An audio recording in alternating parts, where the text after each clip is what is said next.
Good morning. What a brilliant delivery from Tom. He set very clear goals for us. We need automation. We need scale. These are important imperatives for us. Well, here's a way we can carry on with that theme. When Terry Reagan spoke on Monday in his keynote, he listed managed services as one of our key investments. Now, whether you're delivering managed services or using managed services, there are many factors to take into account. You have to identify when it's right for you. You have to bring your stakeholders with you. You have to deliver that service, maintain it, and carry on innovating. So I'm delighted to invite to the stage an inspirational transformational leader, Mike Brand from Netsmart, Executive VP of Engineering. Mike, please take the stage.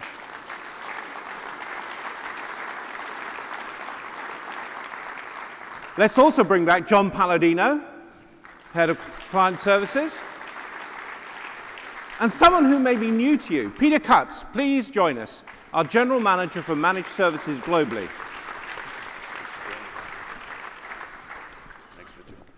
Now, Mike, I'd like to start with you. If you could give us an idea about Netsmart and your role and your journey to managed services. Sure. So Netsmart Technologies is in healthcare IT.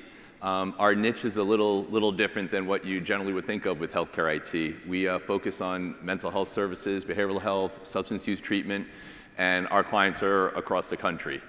And a unique little fact about it, which I think ties into the managed services story, most substance use counselors actually are recovering folks with substance use issues, and most administrators in mental health organizations that you'll see are actually clinicians and counselors that basically grew up to be those administrators who are still passionate about what they do, but what you'd think is they may not be the best technologists and business people. So that's going to tie into the conversation that we're going to have.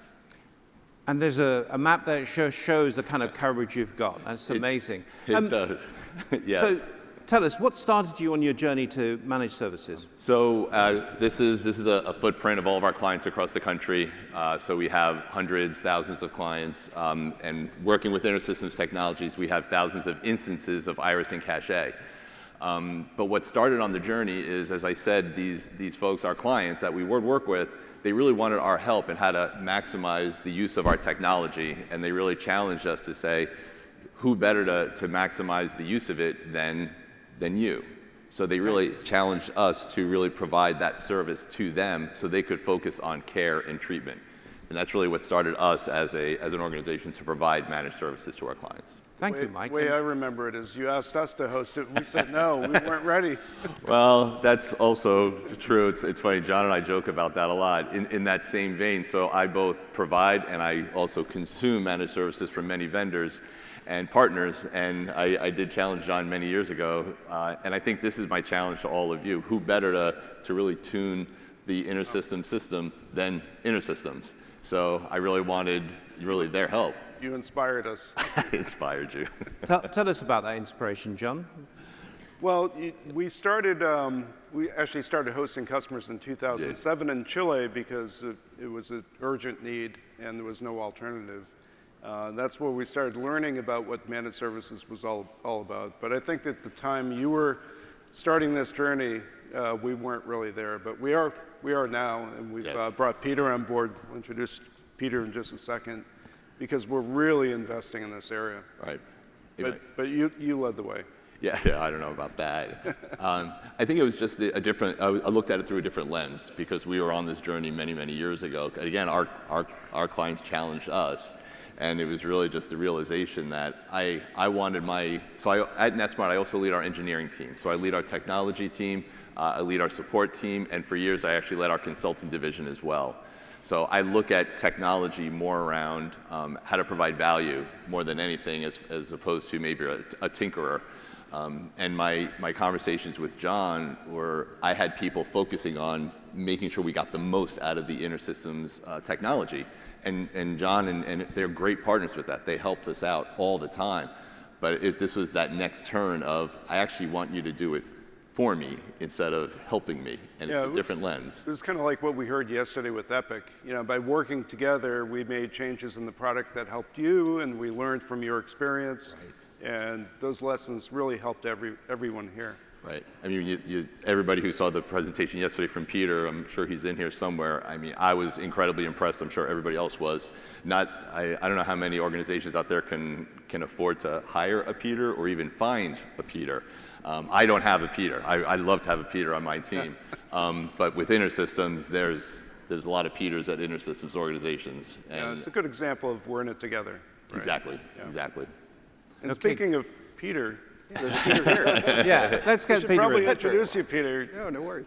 Peter joined us just a short time ago, a matter of weeks, and we put him on the stage. So, Peter, you want to introduce yourself? Absolutely.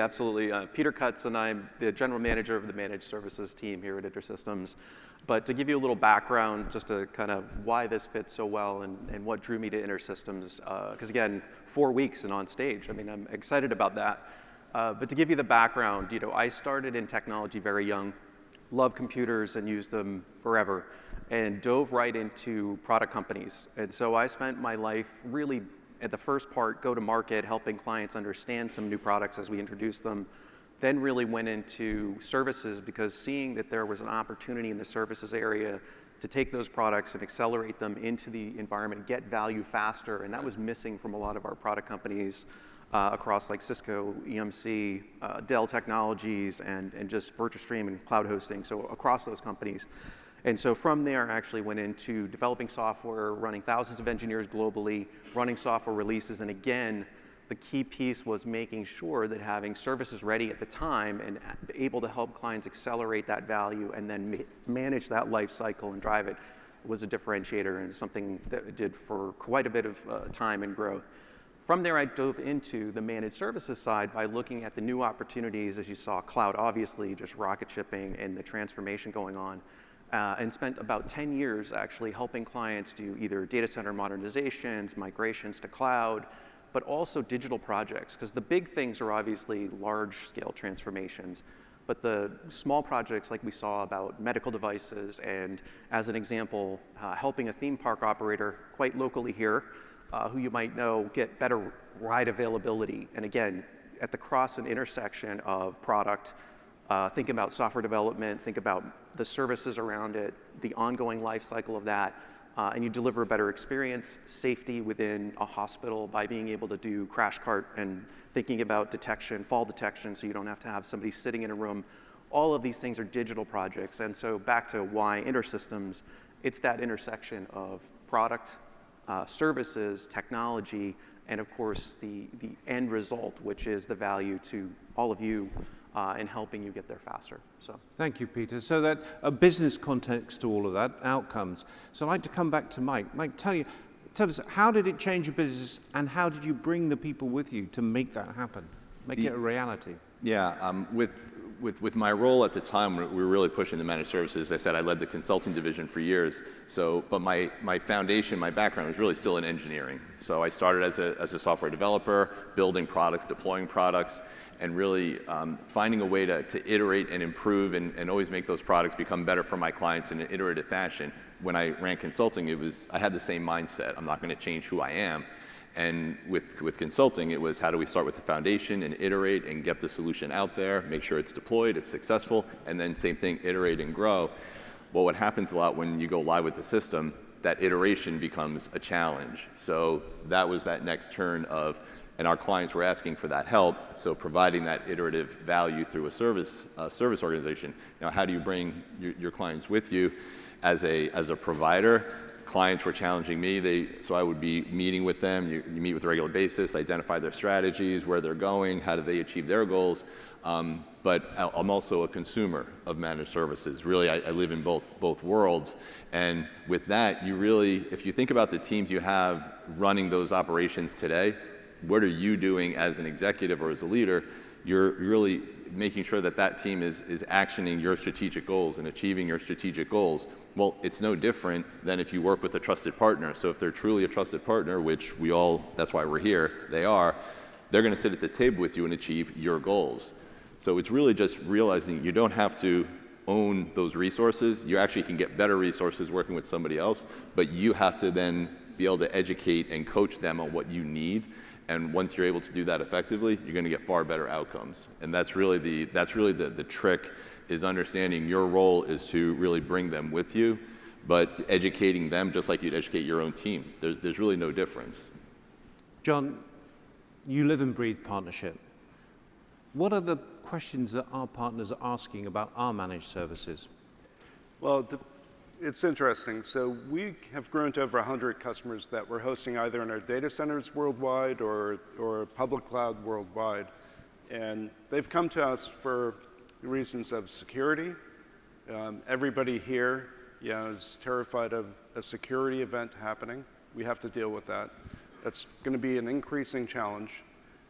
We're happy to take that on. Also to handle operations, staffing, as you said, partnerships with technology companies that, we all run the same stack essentially. Yep. But those partnerships are important. So I think customers have come to us for that, and we're finding that there's a lot of value that we're bringing by being able to provide that service. And we're making a huge investment now in this part of the business. In fact, we're running this as a line of business starting this year, because we want to invest in people and leadership like Peter, technology, automation, and really make this a tremendous service, as good as all the other services we provide and have provided for many years. Peter, you've not been with us long, but listening to Mike and John, how would you extend that conversation point? I think the key word that we started with was like the value creation, and I think it's just going to depend on per client. But as John said, making sure the operations, depending on what journey to cloud you may be on, having InterSystems there as a partner to help you do that while you focus on the improvement of patient care, or producing, using in the automotive industry, accelerating your AGVs so that you can actually manufacture cars, or whatever the industry may be. Let InterSystems help you with operating and managing and delivering that security, the immutability, the indelibility of data, the other pieces that go along with that, and then focus on helping you with that upgrade process and SRE and kind of that long-term run, while that focus can be on your business, your clients, your patients, whatever it may be. So that value creation is key, and there's always a different level of where clients need help, and it's just one of those things where making that aligned to the business is going to be key. So just a value create. I think to that point, for us, it was a key to our scaling. So if you think about the technology advancements, I was talking about the ability to then innovate instead of doing the operations, but for us, it was a key to our scale. We knew in order to scale the way we to get more of those dots on the picture, the trick of that was partnering with people who could scale with us. And as we needed more, we could consume more. And then let's say we hit a plateau for a while, that's okay. And then as we continue to grow and scale, as opposed to if you're trying to do it yourself, should I hire, should I not hire? What skill do I need? You talked about, so that was key to us. You talk about security. That was a big part of our move. We did a significant shift to the public cloud years ago.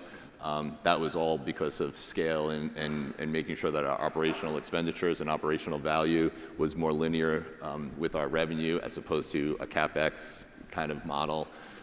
So all of that ties into a managed services mindset of just, if you're looking to grow and scale, how can you control what you're working with without having to actually have everybody working as an employee?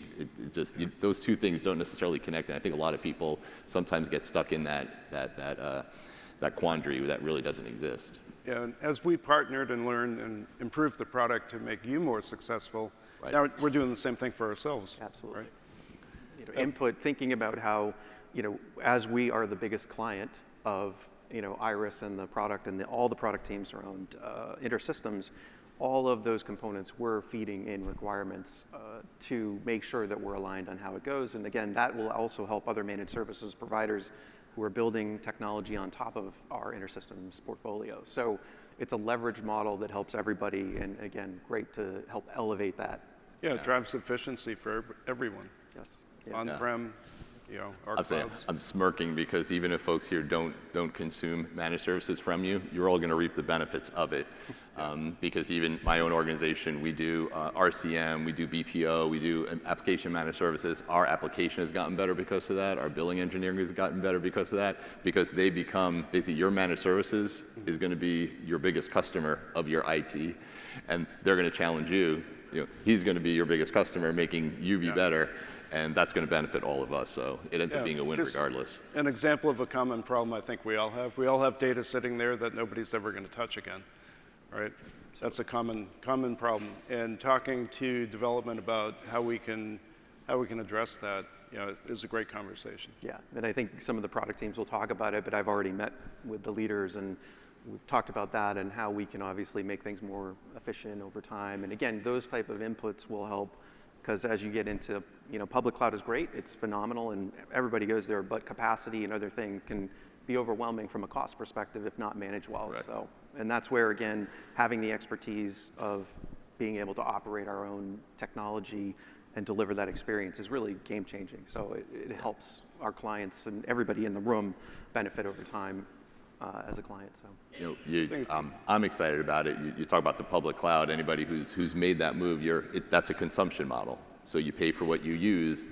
The more you can tune the InterSystems engine, you're actually going to be saving on the consumption model. Absolutely. So there's a direct yet an indirect or direct cost savings potential there as well. So just from a financial, so my CFO would love that side of it. On the technology side of it, I just think about all the times I'll call up and maybe I'm having a performance challenge and call up John and his team and they help us out and it's better and we solve the problem. There's probably 1,000 other of those tunings that I'm not familiar with my team just doesn't have the expertise, and just knowing that this type of service is going to be expanded upon and that investment that's going into it, I'm incredibly excited about it. Yeah, and the teams that work around infrastructure as code and automation and looking at some things of agentic AI coding platforms and other things that help us move fast, those are things that really catapult, providing feedback, but also developing those automations underneath. So it helps everybody here, again, because those automations and those things will carry forward into the solution overall in the products. So that keyword of automation coming in again and the use of agentic AI, we're running out of time. Some final words about going forward. Any predictions the next 2 years, let alone 5? My predictions, I think what we've seen is really look at that managed services offering, whether it's from InterSystems or other organizations as well. Think about what you're good at, what you want to do. Just like my clients wanted to provide better treatment for their clients, so again, mental health services, they're dealing with people on Skid Row and they live in that challenging world. They trusted us and they really kind of entrusted us to do it. So you have to give up a bit of that control. And I think that's why we were at the tip of the spear, because of that world that we lived in. But as you go forward, just embrace it and understand how you can still control your destiny, but you don't have to have all those same resources. You really get much more value when working with a trusted partner. So the prediction, I just see it continuing to scale that way. And as your organization scale, it's kind of a secret sauce that either you're thinking about it and you're nodding your head yes, or you're not thinking about it, and I'd challenge you to definitely look into it, not just with InterSystems, but other organizations that you trust, that you really feel can be a great partner. I'm going to turn next to Peter, and then we'll finish with you, John. Yeah, so from my perspective, having just come from an extremely large system integrator, GSI, I can tell you that the world is changing and agents will do quite a bit and accelerate, whether it's code development platforms, whether it's auto resolution of problems, support issues being kind of what I would call managed, and then deployments and everything across the board. Agentic AI is going to help everything from AI ops to what I would call support and long time run and SRE of code. So from my perspective, we're at a perfect turning point to really double down on our investment in managed services, because these things are happening now and we're diving in with both. Agreed. Yeah, in the next 3 to 5 years, I see probably 10 times the number of customers using either our cloud services or data center managed service. But not because we're forcing people to do that. We're partners. We've always been a trusted partner. But because of the value it delivers. And for those that choose to stay on-prem or in their own private cloud, I think they're going to see the benefit of everything we do in the next 3 to 5 years. Gentlemen, thank you so much for sharing your insight, your experience, your expertise. I think it's just the beginning of a conversation that maybe you need to have with these gentlemen, and of course between yourselves as well. So thank you very much. Please show your appreciation for our panel. Thank you. Thank you. Thank you.